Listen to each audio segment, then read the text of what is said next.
Hi guys, in this video we will see how to use side button in your Samsung Galaxy Android F70e 5G. Samsung offers a lot of new features and side button is one of them.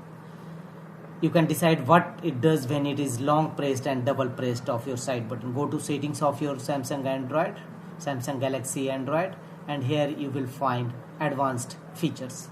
Tap on it. Here you will find side button. Tap on it, and here you will find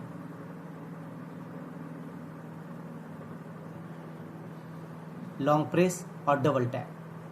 So choose double tap, and here a lot of apps available here. Choose as per your choice. If you want to choose camera, torch, video recording, some other features also available here.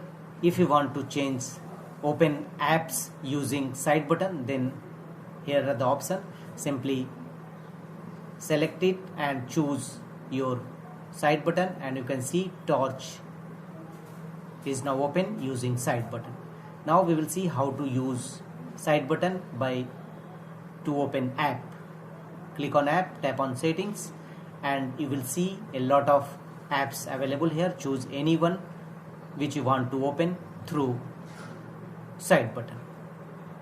So you can easily open any app through your Samsung Galaxy side button. You can also change apps. Choose a lot of apps available here. Choose any one of them. For example, we will choose YouTube, and you can see long press your side button and YouTube will play. So it's a very interesting feature Samsung has introduced, like a iPhone side button feature.